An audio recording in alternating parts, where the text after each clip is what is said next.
I'm a woman who works in a male-dominated industry, which of course comes with some struggles. Ben was one of the first people I met out on the job. He always had my back and always made sure I was included. We've worked together for 6 years now. He and his wife quickly became like family to me. 2 months ago, Ben was in a wreck where the person in the other vehicle likely died. Ben was the kind of person who never wanted to hurt a fly, very tender-hearted and genuine. The wreck was 100% the other person's fault, but he couldn't handle the guilt. Ben took his life in late May. I had to help his wife make many phone calls and even hosted his celebration of life at my house. All in all, I was trying, and still am trying, to be a support for his wife. 2 weeks and 2 days after he died, he came to see me in a dream. Well, more like he made me come to him. I had many dreams in my life, tons of nightmares, but nothing like this. It was so clear. Everything that didn't make sense still makes sense. His mannerisms, the way he spoke, the way he sat, it was all him.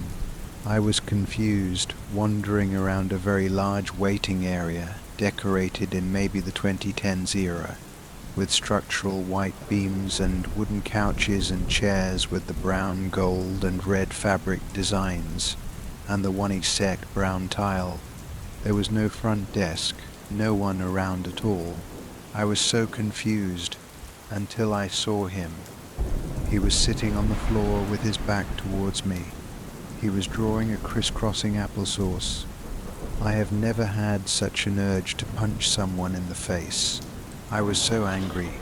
It took everything in me to not swing on him as soon as I got to him. I walked up and just said, Ben, what the fuck? I was just so angry. He left us. He was calm, like always. He continued to draw. Finally, he slightly looked up at me, since I was still somewhat standing behind him, and with the same expression I've seen 1,000 times, he asked, So what happened? I don't remember anything.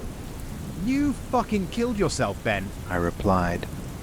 I'll save you all the gory details, but I then explained what he had done. He put his head back down and just started to shake his head and put his hands over his face. I could feel the regret and the pain, the sorrow. I woke up with a pain in my chest. I had the same pain for the first few days after he died, until I saw his body before being cremated. For some reason, seeing him, even though dead on a table in a funeral home with a bullet hole in his head, made me feel better. He looked so good, considering the circumstances.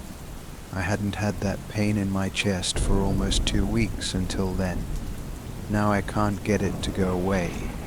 I've had nightmares every night since then. Nothing is related to him or his death, just horrible dreams. My husband has started waking up at 3 on the dot every morning since I had that dream. I think it may be time I sage the house.